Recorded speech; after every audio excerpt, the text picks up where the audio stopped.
Selamat datang kembali. Hari ini kita mau bahas topik yang rasanya relevan banget ya buat kita semua. Gimana caranya kita kelola energi biar tetap produktif jangka panjang dan yang penting nih, nggak sampai burnout. Sumber kita kali ini bab 7 dari sebuah buku judulnya Conserve. Artinya, ya menghemat atau mengelola energi gitu.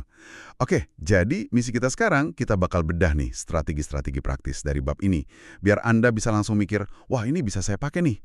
Bab ini tuh bagian pertama dari 3 pilar gitu ya, sustainers namanya, penopang lah, buat bantu kita jaga ritme kerja tanpa capek berlebihan.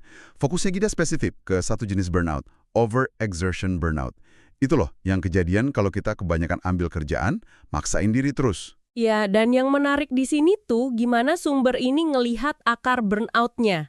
Katanya ini bukan cuma soal capek fisik atau mental biasa, tapi lebih ke low mood, suasana hati yang jelek terus-terusan.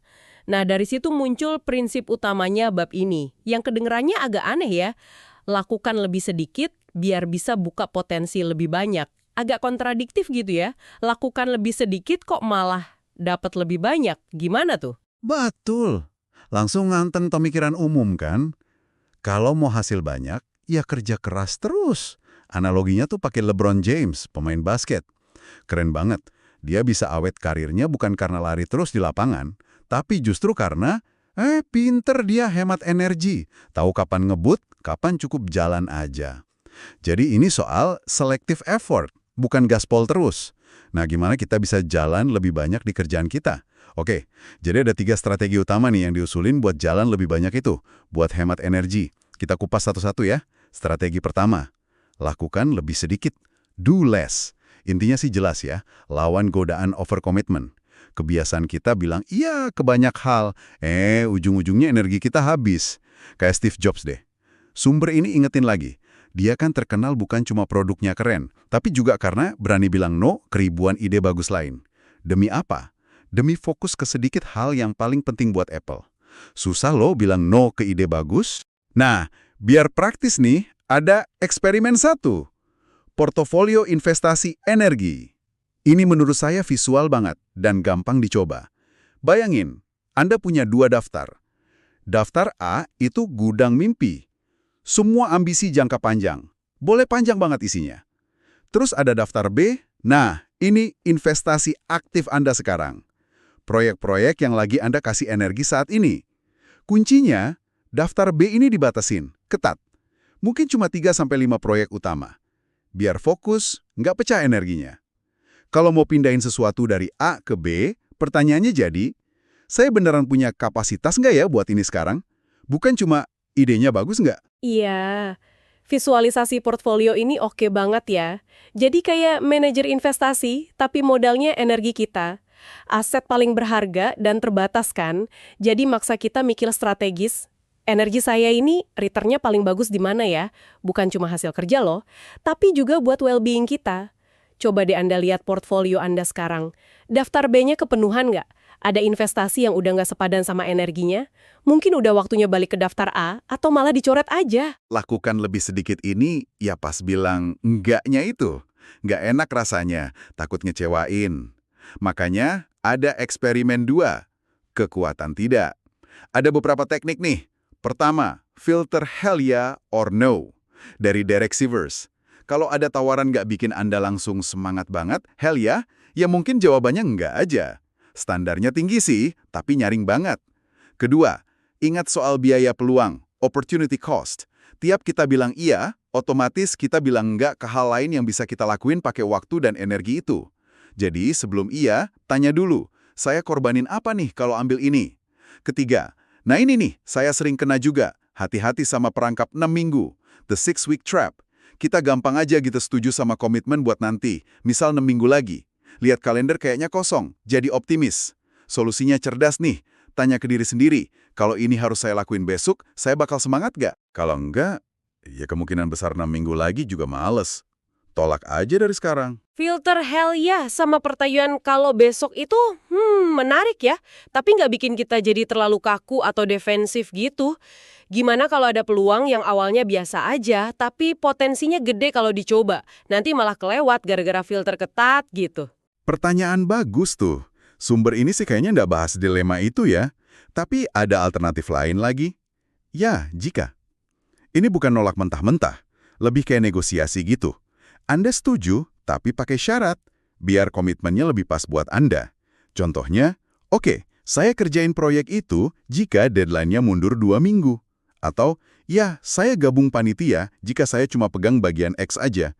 Jadi tetap kontribusi, tapi energi nggak habis semua. Mungkin ini jalan tengahnya kali ya. Bisa jadi, bisa jadi. Ya, jika ini nunjukin kalau bilang tidak, itu nggak harus tutup pintu rapat-rapat. Lebih ke bikin batasan yang sehat aja. Intinya sih, teknik-teknik ini alat bantu biar kita lebih sadar pas alokasiin energi, nggak autopilot nerima semua permintaan gitu. Oke, jadi tadi udah soal jaga pintu masuk energi ya, dengan lakukan lebih sedikit. Tapi musuh energi lain seringnya muncul pas kita udah kerja. Apa tuh? Gangguan. Nah, gimana sumber ini ngajarin kita melawannya? Masuk ke strategi kedua, lawan gangguan, resist distraction. Kita udah tahu lah ya, multitasking itu mitos. Yang ada malah switching cost. Energi mental kebuang tiap kita ganti-ganti fokus. Tapi menariknya, sumber ini kasih nuansa lain soal gangguan. Ada penelitian katanya, pekerja paling produktif itu bukan yang nggak pernah keganggu sama sekali. Justru yang sesekali ganti tugas, mungkin istirahat bentar, atau ada interupsi kecil tapi nggak kejebak multitasking terus, malah performanya lebih oke. Jadi bukan soal bikin benteng anti gangguan 100%, tapi lebih ke ngelola frekuensi sama durasinya. Biar nggak ngebajak fokus kita, ada sweet spotnya gitu rupanya. Terus, gimana cara praktisnya biar gangguan tetap di sweet spot itu? Sumber ini kasih eksperimen 3.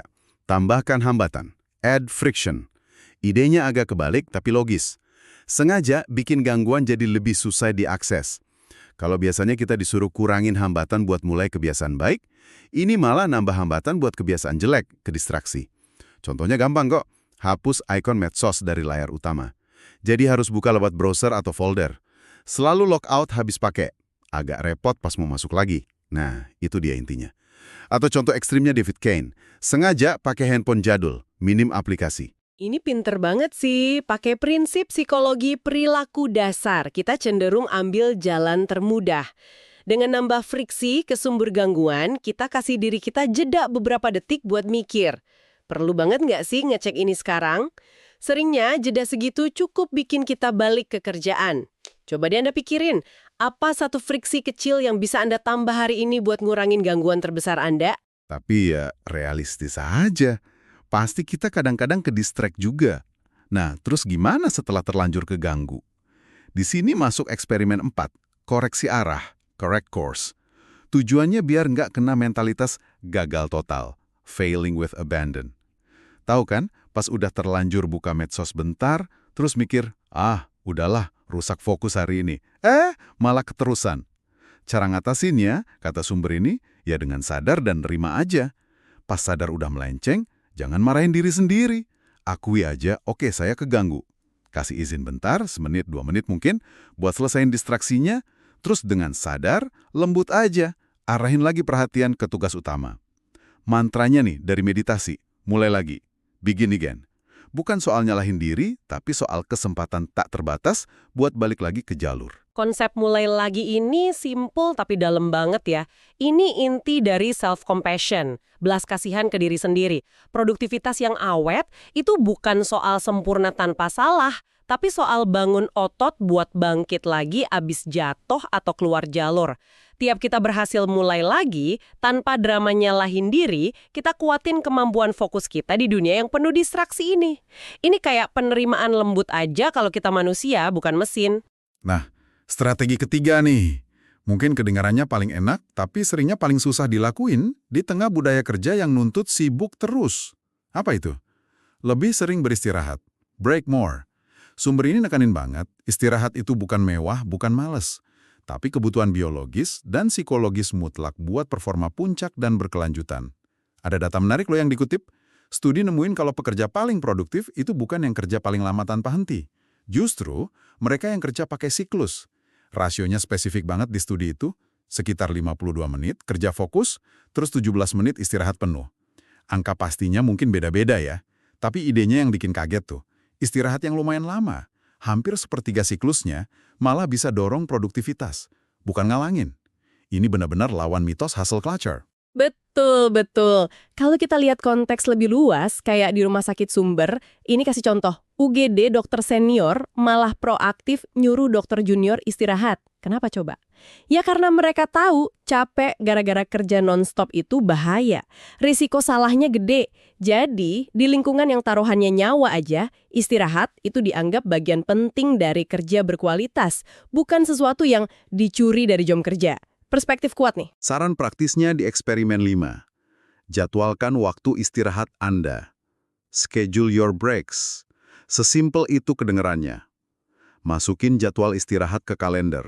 Sama pentingnya kayak meeting atau deadline. Kalau nggak dijadwalin, ya kemungkinan besar hilang aja, ketelan kesibukan lain. Tapi ada lagi nih sisi menarik soal istirahat atau gangguan. Nggak semua interupsi itu jelek. Eksperimen 6. Rangkul gangguan yang memberi energi. Embrace energizing distractions. Ternyata, beberapa jenis gangguan tak terencana malah bisa nyegerin dan kasih energi. Contohnya, konsep lonceng kesadaran, awakening bell, dari tradisi Zen Thich Nhat Hanh. Bunyi lonceng acak di biara itu jadi pengingat buat semua orang berhenti bentar, napas balik ke momen sekarang, kayak riset mental singkat.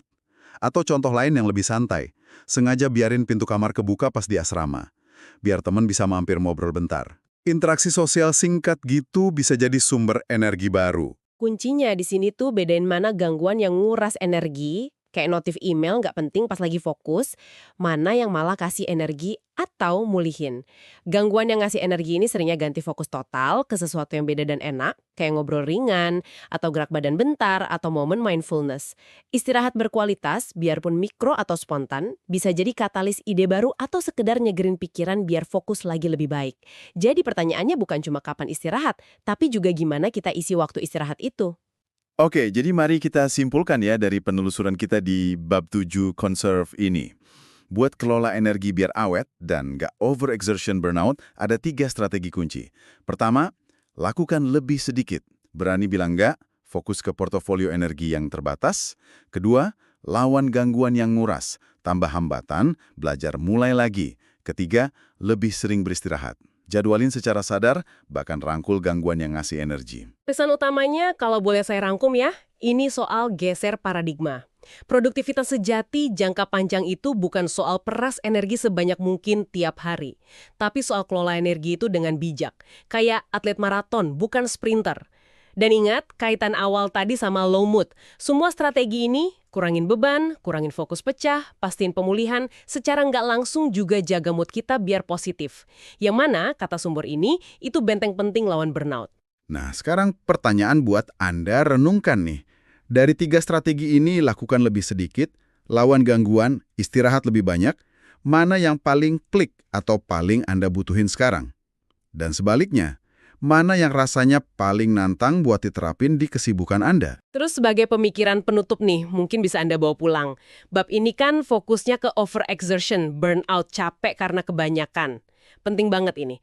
Tapi dunia kerja kan kompleks ya. Ada juga burnout yang akarnya bukan di kebanyakan kerjaan. Tapi mungkin karena kerjaannya nggak bermakna, atau lingkungan kerjanya toksik, atau kurang dihargai.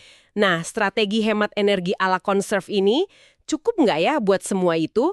Atau mungkin ini fondasi penting, tapi kita juga perlu lengkapi dengan lihat aspek lain kayak makna, nilai, kualitas hubungan di kerjaan, biar sejahtera utuh dan berkelanjutan. Terima kasih banyak sudah menyimak penelusuran kita kali ini. Semoga strategi dari bab 7 conserve ini kasih inspirasi dan alat praktis ya buat kelola energi Anda lebih baik. Sampai jumpa di pembahasan berikutnya.